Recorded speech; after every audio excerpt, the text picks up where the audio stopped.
Imagine watching the final game of a championship. The clock is ticking down. 3, 2. The star player jumps, releases the ball, and right as it hangs in midair, the referee blows the whistle and freezes the entire game. That feeling of suspended tension, waiting for the final seconds to play out, is actually the perfect way to understand one of the most famous timelines in the Bible. If you read modern books or watch movies about the end times, you usually hear about a terrifying, continuous 7-year countdown waiting for us in the future, often called the tribulation. But what if that 7-year clock doesn't start in our future? What if the countdown actually began 2,000 years ago, and someone already hit the pause button exactly halfway through? To see how that works, we have to go back to this exact landscape. This is ancient Jerusalem, the city where the prophet Daniel received a vision that mapped out history. God gave Daniel a master timeline for the nation of Israel, which we now call the 70 weeks prophecy. This diagram shows exactly how that timeline is built.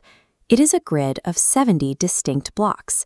In the language of this ancient text, a single prophetic week translates to a block of exactly 7 years. History lines up perfectly with this math. From the command to rebuild Jerusalem, the first 69 of these 7-year blocks played out sequentially, year by year, leading right up to the arrival of the promised Messiah.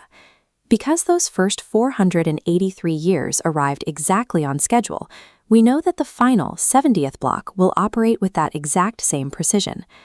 According to Daniel, the timer for this final 7-year block starts when the Messiah arrives.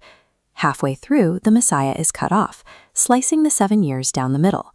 Historically, Jesus' ministry lasted exactly 3.5 years, fulfilling that first half.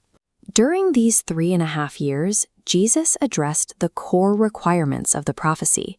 He made reconciliation for iniquity, established a new covenant, and ended animal sacrifices.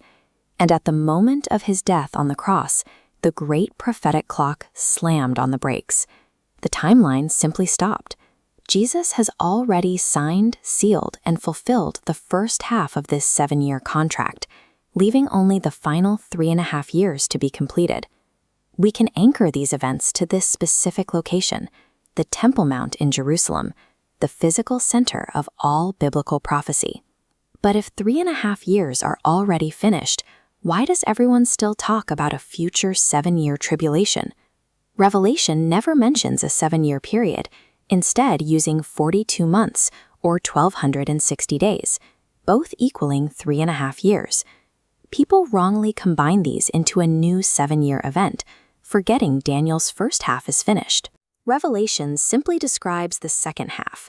When you understand the math, we aren't looking for a 7-year reset. We are only looking for a 3.5-year completion. Right now, humanity is living inside that indefinite pause, suspended between the two halves of the 70th week. There is a real danger in expecting a full 7-year warning before the end. If you think the clock starts from 0, you might assume you have plenty of time to get ready. When God unpauses the clock, the remaining 3.5 years won't slowly ramp up. The timeline snaps back into motion instantly and irreversibly. Because there is no 7-year buffer zone waiting for us, we do not have the luxury of delaying our spiritual preparation. Jesus actually warned us about this long delay. He told a story about people waiting for a bridegroom to arrive, pointing out that as the wait dragged on, almost everyone grew drowsy and fell asleep. But Daniel's prophecy points to a specific group of people he calls the wise. These are the individuals who stay awake, remain watchful, and keep themselves filled with the Holy Spirit. For those who are ready, Daniel chapter 12 offers a guarantee. Even though the unpaused time will bring intense trouble, God's people will be delivered. Recognizing this paused clock gives us the confidence to stay awake, stay ready, and wait with anticipation for the final whistle to blow.